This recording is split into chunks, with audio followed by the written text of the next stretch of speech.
Assalamualaikum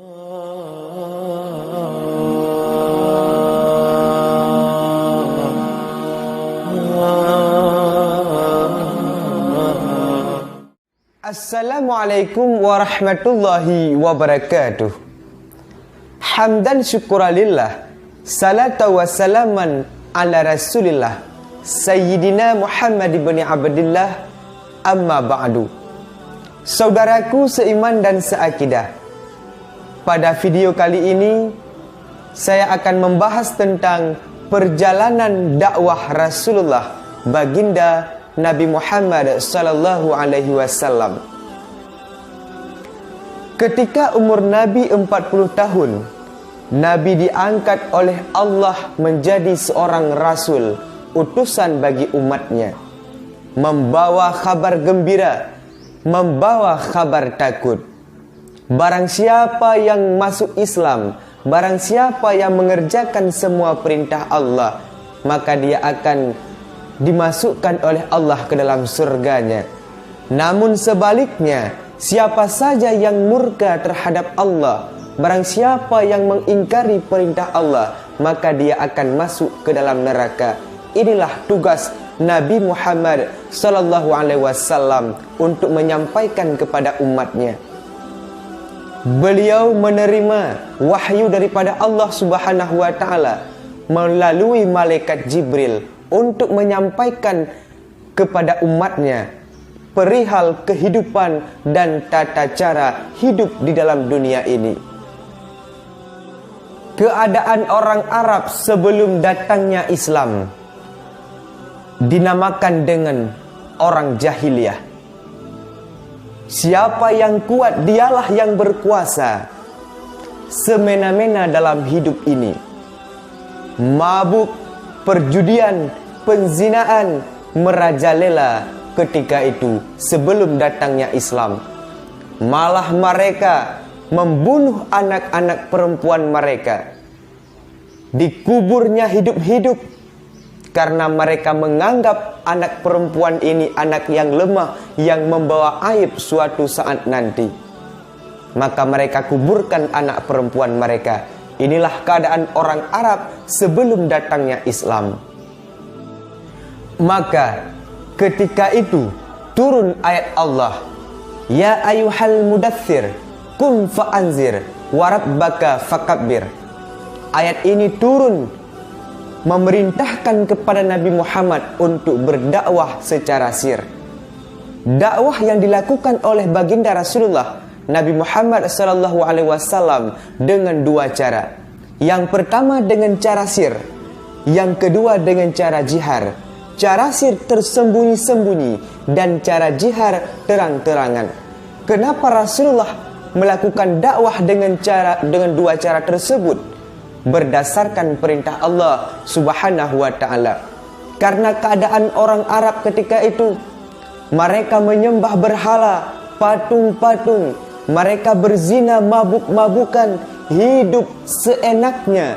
Ketika Rasulullah datang menyampaikan Islam, dikhawatirkan terjadi hal yang tidak diinginkan, maka Rasulullah diperintahkan mula-mula dakwahnya dengan cara sir, sembunyi-sembunyi.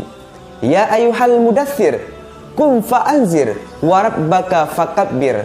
Ini ayat yang turun ketika itu. Maka Rasulullah mulailah berdakwah secara sir, sembunyi-sembunyi. Rasulullah mengajak keluarganya, kemudian kerabat-kerabatnya, tetangganya, satu persatu diajak oleh Rasulullah.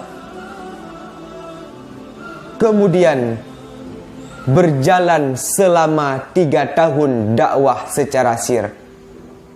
Banyak di antara mereka yang beriman dan juga ada yang mengingkari perkataan Rasulullah sallallahu alaihi wasallam.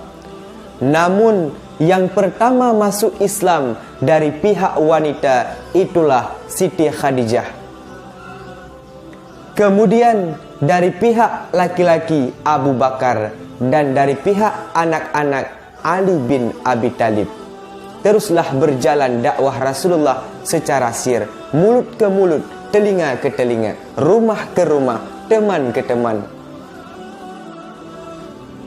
Saudaraku, setelah 3 tahun lamanya Rasulullah baginda Nabi Muhammad sallallahu alaihi wasallam dakwah secara sir, secara sembunyi-sembunyi.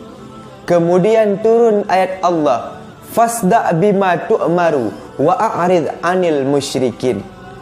Maka ketika itu Rasulullah sallallahu alaihi wasallam diperintahkan oleh Allah untuk berdakwah secara jihar.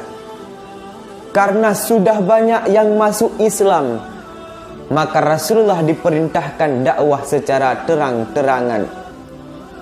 Lalu Rasulullah pada suatu ketika mengajak kaumnya orang Arab, mengumpulkan kaumnya. Rasulullah berdiri di atas bukit Safa. Rasulullah mengajak kaumnya. Ketika kaumnya sudah berkumpul di sekeliling bukit Safa, Rasulullah berkata, hal tusaddiqunani ma bima akhbarkum bih. Adakah kalian membenarkan apa yang telah saya perintahkan? Apakah kalian membenarkan apa yang telah saya sampaikan? Kata Rasulullah ketika itu. Maka mereka berkata, "Na'am ya Rasulullah." Namun ada seorang pemuda yang membantah perkataan Rasulullah, yaitu Abu Lahab. Abu Lahab berkata ketika itu di khalayak ramai. Apa kata Abu Lahab? "Tabbalaka ya Muhammad, celaka engkau wahai Muhammad." Sehingga turun ayat kepada Abu Lahab, tabbat yada abi lahabi watab.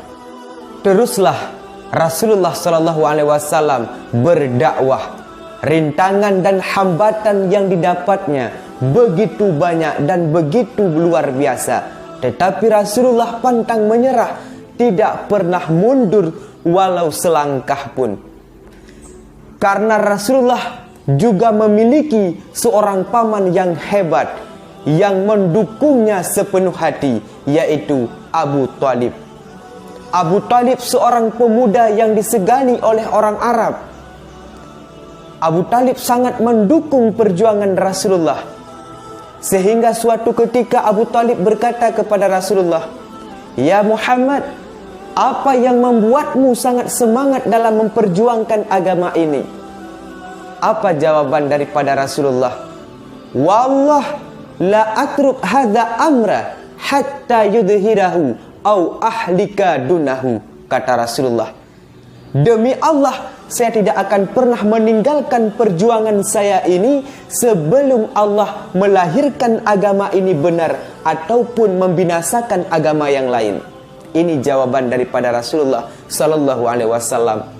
Sehingga Abu Thalib mendengar jawaban daripada Rasulullah demikian, Abu Thalib pun berkata, "Pergilah, berjuanglah wahai Muhammad.